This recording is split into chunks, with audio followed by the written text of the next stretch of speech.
Caitlin Clark was just named Time's 2024 Athlete of the Year, and she gave her most vulnerable interview yet, even commenting on some of the most controversial issues surrounding her this year. After Caitlin Clark delivered truth bombs that revealed every issue with the WNBA, the league is in complete breakdown mode.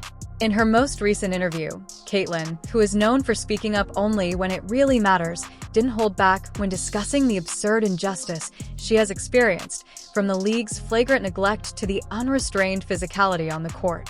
She admitted it here that it was so much harder going to the WNBA, but also that she was able to rise to the occasion and become a better player. Despite the violence and chaos, Caitlin remained resilient, not for the WNBA, but for her supporters who have faith in her and the sport's future. She is the reason people bother to watch, demonstrating that women's basketball can be thrillingly competitive and worthwhile. The players of the WNBA can't fucking stand her. Why? Because she's white. It's abject, absolute racism. It's total racism. The WNBA is currently in disarray as a result of its inability to deal with her bravery or integrity. In addition to speaking her truth, Caitlin set the entire story on fire, and the league is still burning as a result. Swoops and others who were clearly distant and dismissive of her, no matter how much they try to deny it, there was resentment towards her. And here's why I said it was stupid. To be honest, I didn't think the WNBA could have fallen to such a low point. Caitlin Clark is a true novice. The woman changed history in her first year, and what does she get in return? A front row seat to the WNBA's masterclass on how to fumble greatness? The Phenom record-smashing machine and walking highlight reel just revealed the league for what it really is, a circus of incompetence posing as professional basketball. She still fell victim to being in the middle of all of these controversies. So the fact that she saw some of that and she feels that way kind of sucks. Let's talk about the numbers, because Caitlin Clark isn't just good, she's legendary. She broke 6 rookie records, 4 franchise records, and 19 assists in a single game, completely shattering the league's previous record. She was also unofficially named Time Magazine's 2024 Athlete of the Year, but let's treat her like any other player in the lineup, because that's apparently how the WNBA operates. Wilson, a 2-time league champion and now 3-time WNBA MVP, told the Associated Press she thought Clark's race was a huge contributor to her popularity. It doesn't matter what we all do as Black women, we're still going to be swept underneath the rug. That's why it boils my blood when people say it's not about race, because it is. Let me paint you a picture of Caitlin's jaw-dropping Time Magazine interview, where she said, "I want to say I've earned every single thing, but as a white person, there is privilege. A lot of these players in the league that have been really good have been Black players. This league is kind of built on them. The more we can appreciate that, highlight that, talk about that, and then continue to have brands and companies invest in those players that have made this league incredible, I think that's important. I have to continue to try to change that. The more we can elevate Black women, that's going to be a beautiful." First, let's discuss the physicality.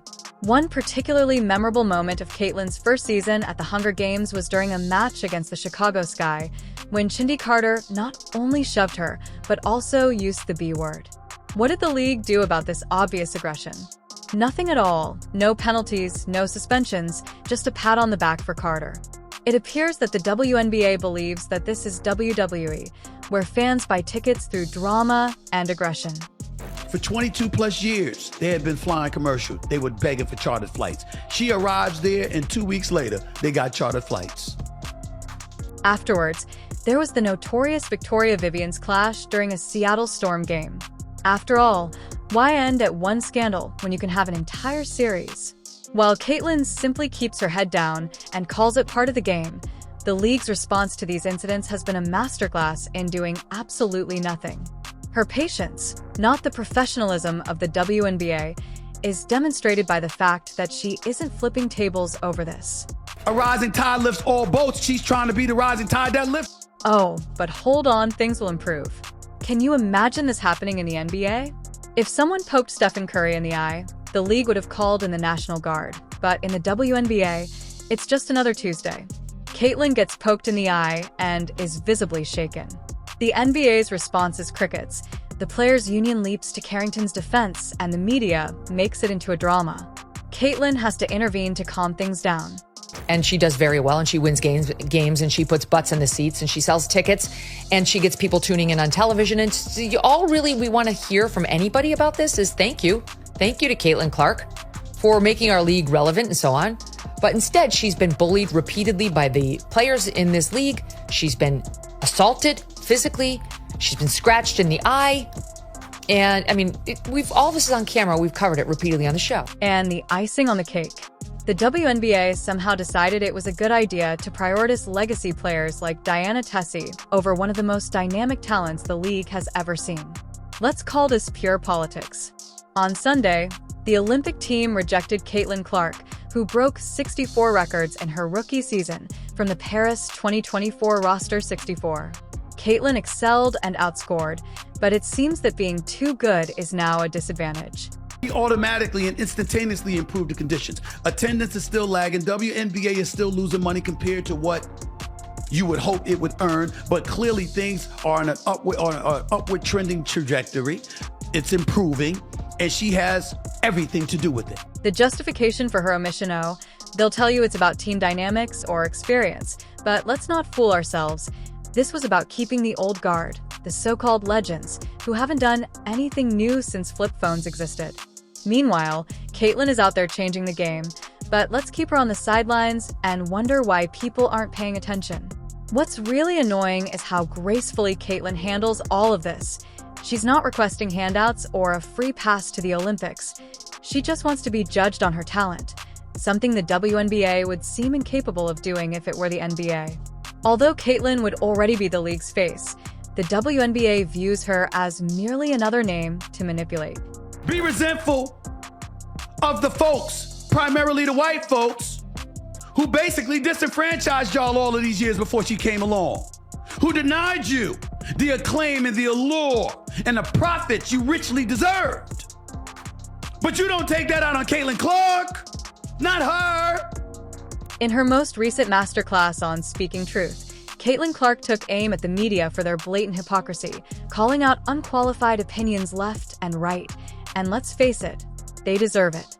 She wasn't holding back when she said, "Most of these people haven't even watched half a game burn." And she wasn't wrong. How often do we see bloggers or TikTok analysts with no real knowledge of the WNBA running their mouths for clicks?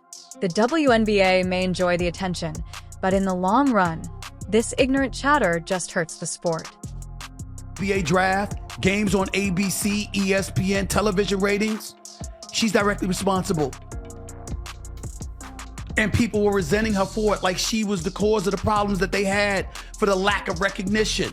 No, she just happened to be born white. This is the offer. The media's strategy is to turn every small detail into a story that will make headlines, but if you're going to critique, at least know the fundamentals. Tyrese Haliburton trips over the crickets in his shoelaces. After the Carrington eye poke incident, Brennan's line of questioning wasn't just tone deaf. It was so embarrassing that the WNBA Players Union had to intervene and tell her to calm down.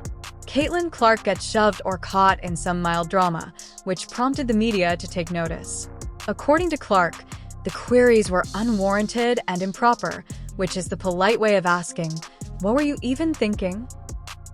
She said, "I don't even know if she really knew what happened. Honestly, I don't think she was cheering because somebody hit me. I really don't think that would be the case." Nevertheless, Caitlyn handled everything with more poise than either Brennan or the WNBA merited, even though Brennan made a clear effort to trick John Carrington into saying something controversial. Caitlyn maintained a refined look. If the league had any sense, they would be taking notes instead of allowing the media to weaponize myths about racism, gender, and sports for cheap clicks. This woman's restraint in the face of turmoil is nothing short of saintly. Instead of concentrating on Caitlyn's incredible debut season, why not capitalize on some fabricated controversy? There was a lot of even like political outlets that were taking some of these videos and trying to comment on them or share their opinions on them. And some of these political news people don't know a thing about sports. So just honestly, to me, it was comical sometimes seeing some of these political pundits like trying to commentate a game. It was bad. It was all bad. So I get what she's saying in that sense. The WNBA will allow stories about its players to turn into politically charged skip fires rather than taking control of the conversation. Instead, they allow the media to turn their league into a tabloid sideshow, and who pays the price? The NBA isn't perfect, but at least they don't allow this kind of nonsense to flow. For example, if Draymond Green is called out for being physical, it's about the game and not some underlying social issue. Players that deserve better, like Caitlin Clark. He's like, hey, the game's physical, I just go about it. And I think that that's the mentality that she needs. However, Caitlin isn't waiting for the WNBA to straighten itself. She's too intelligent for that. While other players jumped on board, Caitlin turned down the new, unmatched league, saying, "No, I'm good. Why waste time on a startup?" This offseason is all about improving her game translation. She's about to make the WNBA regret every foolish move they've ever made. In the meantime, her partnership with new coach Stephanie White is already paying off in comparison to last season's train wreck under Christie's sides. The league may not even survive its first year, so she's concentrating on herself by hitting the gym, lifting heavier than ever, and honing her craft. This is a welcome change of pace. Although Caitlin didn't specifically criticize sides, it's understandable why sides were fired when she claimed that last year's coaching was essentially, here's a ball, screen, figure it out. The shade was real. How can you give one of the greatest rookies in league history no structure and expect results? White, however, provides the structure and strategy that Caitlin needs to flourish, and you can already see the difference.